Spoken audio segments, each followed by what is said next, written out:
Hi friends, ఎలా ఉన్నారు? ఈ వీడియోలో నేను మీకు పీఎం కిసాన్ సన్మాన్ నిధికి సంబంధించి న్యూ రిజిస్ట్రేషన్ ఎలా చేసుకోవాలో సింపుల్ అని అయితే ఎక్స్ప్లెయిన్ చేయబోతున్నాను. ఇంకా ఎవరైతే అప్లై చేసుకోలేదో పీఎం కిసాన్ సన్మాన్ నిధికి సంబంధించి అప్లై చేసుకోండి. ఇది మనకు 6,000 నుంచి 10,000 వరకు అయితే ఇంక్రీజ్ చేయడం జరిగింది. రీసెంట్గా బడ్జెట్లోనైతే పెట్టడం జరిగింది. త్వరలో రైతుల అకౌంట్లో 19th ఇన్స్టాల్మెంట్ ద్వారా అమౌంట్ అయితే జమ చేయబోతున్నారు. కాబట్టి ఎవరైతే అప్లై చేసుకోలేదో మీరైతే అప్లై చేసుకోండి. ఇక ఏమాత్రం లేట్ చేయకుండా మనం టాపిక్లోకి అయితే వెళ్ళిపోదాం. ఫ్రెండ్స్, మీ వీడియో నచ్చితే డెఫినెట్గా లైక్ చేయండి, షేర్ చేయండి. ఇంకా మన ఛానల్ని సబ్స్క్రైబ్ అయితే డెఫినెట్గా సబ్స్క్రైబ్ చేసుకొని ఫాలో అవ్వండి. మీరు సింపుల్గా మీ మొబైల్లో పీఎం కిసాన్ అని గూగుల్లో సెర్చ్ చేయండి. సెర్చ్ చేసిన వెంటనే మనకు వెబ్సైట్ యొక్క ఇంటర్ఫేస్ ఈ విధంగా రావడం జరుగుతుంది. ఇక్కడ మనకు కొన్ని ఆప్షన్స్ అయితే ఉంటాయి. కేవైసీ చేయకపోతే కేవైసీ కూడా చేసుకోవచ్చు. మన మొబైల్ నెంబర్ ఆధార్ కార్డుకి లింక్ ఉంటే. అలాగే మీరు స్టేటస్ కూడా చెక్ చేసుకోవచ్చు. బెనిఫిషియరీ లిస్ట్ చెక్ చేసుకోవచ్చు. ఏమైనా కరెక్షన్స్ ఉంటే అప్డేట్ కూడా చేసుకోవచ్చు దీని ద్వారా. ఇలా మీరు పైనకి వచ్చిన తర్వాత ఇక్కడ మీకు న్యూ ఫార్మర్ రిజిస్ట్రేషన్ ఉంది కదా. న్యూ ఫార్మర్ పైన రిజిస్ట్రేషన్ పైన క్లిక్ చేసిన వెంటనే మనకు ఇలా ఫామ్ ఓపెన్ అవ్వడం జరుగుతుంది. ఇక్కడ మనకు రూరల్, అర్బన్ రెండు చూపిస్తాయి. రూరల్ ఉంటే రూరల్, అర్బన్ ఉంటే అర్బన్ క్లిక్ చేయండి. రూరల్ ఎక్కువ ఉంటారు కాబట్టి ఇక్కడ మీరు రూరల్ సెలెక్ట్ చేసుకొని ఆధార్ కార్డ్ నెంబర్ ఎంట్రీ చేయండి. ఆధార్ కార్డ్ నెంబర్ మీరు 12 డిజిట్స్ ఆధార్ కార్డ్ నెంబర్ ఏదైతే ఉంటుందో మీ ఆధార్ కార్డ్ నెంబర్ ఎంట్రీ చేసిన తర్వాత ఇక్కడ మీ మొబైల్ నెంబర్ అడుగుతుంది. మీ మొబైల్ నెంబర్ని కూడా ఎంట్రీ చేయండి. మీ మొబైల్ నెంబర్ అనేది ఆధార్ కార్డ్కి ఖచ్చితంగా లింక్ అయి ఉండాలి. అప్పుడు మాత్రమే ఈ ప్రాసెస్ని మీరు కంప్లీట్ చేయగలుగుతారు, లేకపోతే కంప్లీట్ చేయలేరు. ఇలా సెలెక్ట్ చేసుకున్న తర్వాత మీరు స్టేట్ని సెలెక్ట్ చేసుకోండి. ఇలా స్టేట్ ఏదైతే ఉందో మీ స్టేట్ని సెలెక్ట్ చేసుకోండి.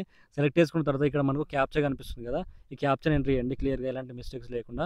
ఈ క్యాప్చా ఎంట్రీ చేసుకున్న తర్వాత ఇక్కడ మనకు గెట్ ఓటీపీ అని ఉంది కదా. గెట్ ఓటీపీ పైన క్లిక్ చేయండి. క్లిక్ చేసిన వెంటనే మన మొబైల్ నెంబర్కు ఒక ఓటీపీ అయితే సెండ్ అవ్వడం జరుగుతుంది. ఎంట్రీ చేస్తున్నాను. ఈ ఓటీపీ అనేది మనకు 4 డిజిట్స్ అయితే ఉంటుంది. ఆ 4 డిజిట్స్ ఓటీపీని మనము ఇక్కడ క్లియర్గా ఎంట్రీ చేసుకోండి. సో ఈ ఓటీపీని మీరు క్లియర్గా ఎంట్రీ చేసుకొని 1083 అనే ఓటీపీ వచ్చింది. ఎంట్రీ చేసుకున్న తర్వాత ఇక్కడ మీకు క్యాప్చా అడుగుతుంది కదా. ఈ క్యాప్చాని క్లియర్గా ఎంట్రీ చేయండి.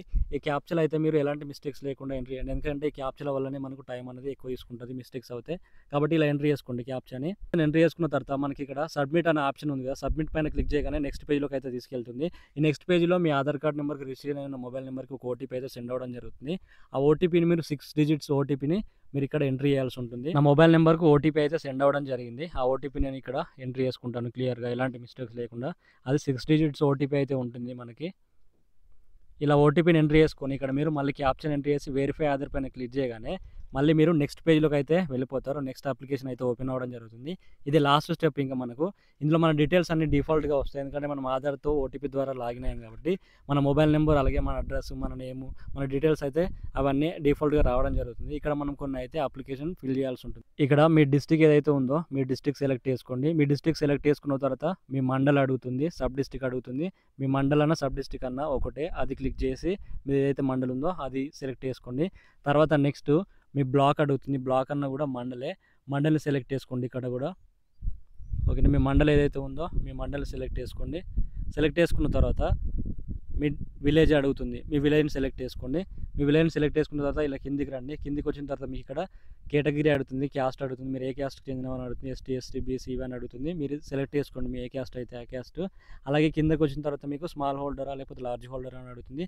దాదాపు అందరు చిన్న సన్నకారు రైతులు ఉంటారు కాబట్టి స్మాల్ హోల్డర్ సెలెక్ట్ చేసుకొని 1-2 హెక్టర్స్ అని ఇలా సెలెక్ట్ చేసుకున్న తర్వాత కిందికి వచ్చిన తర్వాత మీ డీటెయిల్స్ అన్నీ డిఫాల్ట్గా వస్తాయని చెప్పాను కదా. డిఫాల్ట్గా వస్తాయని ఇలా కిందికి స్క్రోల్ చేసుకుంటూ వచ్చిన తర్వాత ఇక్కడ మీ రేషన్ కార్డ్ నెంబర్ అయితే అడుగుతుంది. మీకు రేషన్ కార్డ్ నెంబర్ ఉంటే ఇవ్వండి, లేకపోతే అవసరం లేదు. ఇక్కడ మ్యాండేటరీ అయితే ఏమి ఇవ్వలేదు. మీకు ఇక్కడ స్టార్ గుర్తున్నాయి మాత్రమే మ్యాండేటరీ, అవి మాత్రమే ఎంట్రీ చేయండి. రేషన్ కార్డ్ నెంబర్ ఎంట్రీ చేస్తే ఎంట్రీ చేయండి, లేకపోతే లేదు. ఇంకా ఇలా కిందికి వచ్చిన తర్వాత మీకు ఒక ఆప్షన్ అయితే చూపిస్తుంది, పీఎం కిసాన్ మన్ధన్ యోజన అనేది పెన్షన్ స్కీమ్. 60 ఏళ్ళు దాటిన తర్వాత రైతులకు పెన్షన్ కోసం అయితే ఒక సపరేట్ స్కీము. మీకు కావాలనుకుంటే ఎస్ అని క్లిక్ చేయండి, మాక్సిమం ఎక్స్ క్లిక్ చేయండి. దాని గురించి నేను మీకు తర్వాత ఎక్స్ప్లెయిన్ చేస్తాను. ఇలా కిందికి వచ్చిన తర్వాత మీ ల్యాండ్ డీటెయిల్స్ అయితే ఇక్కడ మీరు ఎంట్రీ చేయాలని అడుగుతుంది. ఇక్కడ యాడ్ ఆప్షన్ క్లిక్ చేసిన తర్వాత మీకు ల్యాండ్ డీటెయిల్స్ అయితే ఎంట్రీ చేయమని అడుగుతుంది.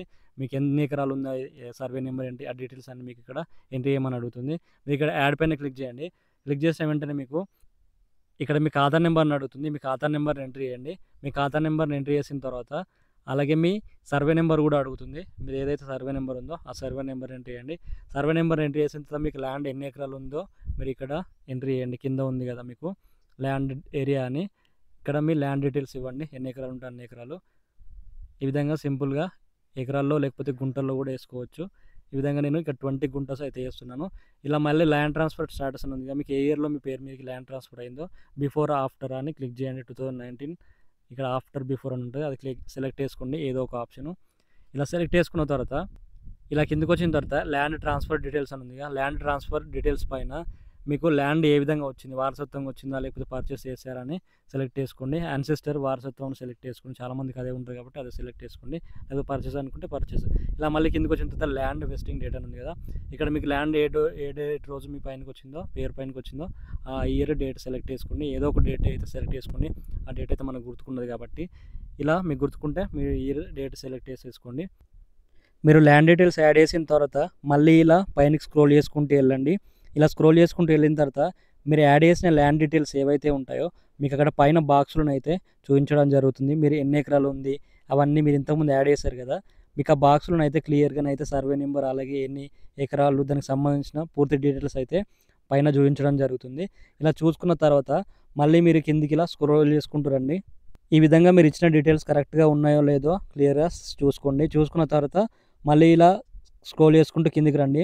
కిందికి వచ్చిన తర్వాత మీ పాస్బుక్ ఏదైతే ఉంటుందో పట్టా పాస్బుక్, అది స్కాన్ కాపీని అయితే మీరు ఇక్కడ పీడిఎఫ్ ఫార్మేట్లో అప్లోడ్ చేయాల్సి ఉంటుంది. అది రెడీగా పెట్టుకోండి మీరైతే ముందుగానే. ఇలా కిందికి వచ్చిన తర్వాత ఇక్కడ చూస్ ఫైల్ ఆప్షన్ పైన క్లిక్ చేయండి. చూస్ ఫైల్ ఆప్షన్ పైన క్లిక్ చేసిన వెంటనే మీకు ఫైల్ అయితే అప్లోడ్ చేయమని అడుగుతుంది. ఇలా సెలెక్ట్ చేసుకోండి. సెలెక్ట్ చేసుకొని ఫైల్ని అప్లోడ్ చేయండి. అప్లోడ్ చేసి ఇక్కడ మీకు డిక్లరేషన్ ఫామ్ ఉంటుంది. ఆ డిక్లరేషన్ ఫామ్ని సేవ్ క్లిక్ చేయండి. క్లిక్ చేసి సేవ్ చేసిన తర్వాత మీకు అప్లికేషన్ అయితే సక్సెస్ఫుల్లీ సబ్మిట్ అని ఇలా రావడం జరుగుతుంది. దీని స్క్రీన్ షాట్ అయితే తీసుకొని పెట్టుకోండి. ఎందుకంటే ఈ ఫార్మర్ ఐడి మనకు తర్వాత యూజ్ అవుతుంది. ఇలా అప్లికేషన్ అయిపోయిన తర్వాత మీరు మళ్ళీ బ్యాక్ వెబ్సైట్లోకి రండి.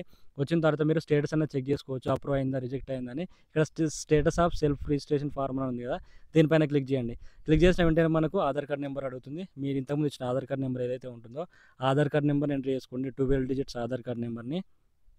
మీ ఆధార్ కార్డ్ నెంబర్ ఎంట్రీ చేసి ఇక్కడ మీకు క్యాప్చా ఉంది కదా, ఈ క్యాప్చాని ఎంట్రీ చేయండి. క్యాప్చా ఎంట్రీ చేసి ఇక్కడ మీరు సెర్చ్ క్లిక్ చేయగానే మీకు ఇలా స్టేటస్ అయితే రావడం జరుగుతుంది. Pending for approval at sub district block level అని ఈ విధంగా అయితే చూపించడం జరుగుతుంది. ఈ విధంగా మీరు సింపుల్గా అయితే అప్లై చేసుకుని స్టేటస్ కూడా చెక్ చేసుకోవచ్చు. ఇది ఫ్రెండ్స్ మొత్తానికి వీడియో అయితే మీ వీడియో నచ్చితే డెఫినెట్గా లైక్ చేయండి, షేర్ చేయండి. ఇంకా మన ఛానల్ ఎవరైనా సబ్స్క్రైబ్ చేయకపోతే డెఫినెట్గా సబ్స్క్రైబ్ చేసుకొని ఫాలో అవ్వండి. Thank you.